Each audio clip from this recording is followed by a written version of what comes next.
ঘরে মাত্র একটি ডিম আর ময়দা থাকলে এই মজাদার নাস্তাটি কিন্তু আপনারা সহজে আর ঝটপট বানিয়ে ফেলতে পারবেন। খেতে দারুণ মজার হয় আর তৈরি করার প্রসেস তো খুবই ইজি। তাহলে চলুন দর্শক দেখে নেওয়া যাক এই রেসিপির পুরো প্রস্তুত প্রণালী শুরু থেকে শেষ পর্যন্ত। নাস্তা তৈরি করার জন্য প্রথমে একটি বোলের মধ্যে দিয়ে দিব 2 কাপ পরিমাণ ময়দা। এখন এর মধ্যে দিয়ে দিব হাফ চামচ পরিমাণ লবণ আর দিয়ে দিব 4 টেবিল চামচ পরিমাণ চিনি।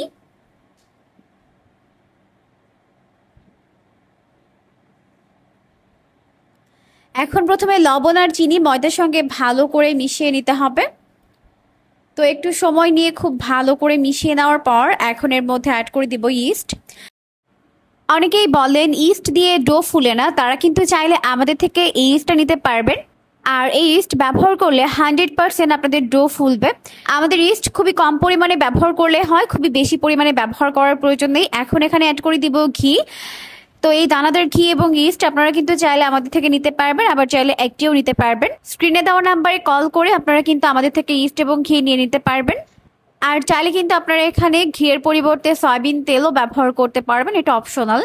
তো খুব ভালো করে ঘিটাকে মিশিয়ে নিলাম।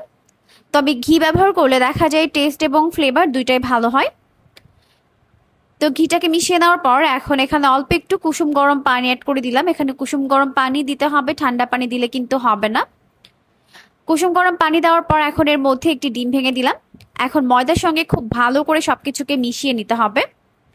একটু সময় নিয়ে মিশিয়ে নিব যাতে সবকিছু ভালো করে মিশতে পারে।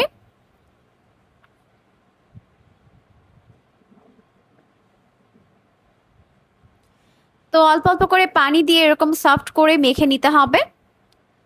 ডোটিকে যত সফট করে মাখা যাবে নাস্তাগুলো কিন্তু ততটাই বেশি পারফেক্ট হবে। তো মেখে নেওয়ার এই পর্যায়ে আমি এখানে আরও 1 চামচ পরিমাণ ঘি দিয়েছি। চাইলে কিন্তু এখানে আবারও আপনারা সয়াবিন তেল অ্যাড করে দিতে পারবেন ঘিয়ের পরিবর্তে।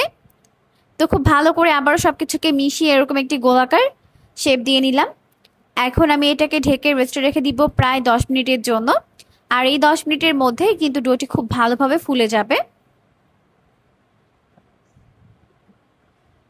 তো আপনারা কিন্তু চাইলে যে কোনো ঢাকনা দিয়ে এটাকে ঢেকে রাখতে পারেন। তো এখন আমি এটাকে ঢেকে রেখে দিচ্ছি 10 মিনিটের জন্য। তো এখন ফিরে এলাম প্রায় 10 মিনিট পর। এখন দেখতেই পাচ্ছেন ডোটি কিন্তু ভালোভাবে ফুলে সেট হয়ে গেছে আর ইস্ট কিন্তু খুব ভালোভাবে অ্যাক্টিভ হয়ে গেছে।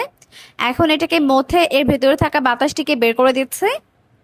এরপর যে কয়টা নাস্তা তৈরি করব ওভাবে এটাকে ভাগ করে নিচ্ছে।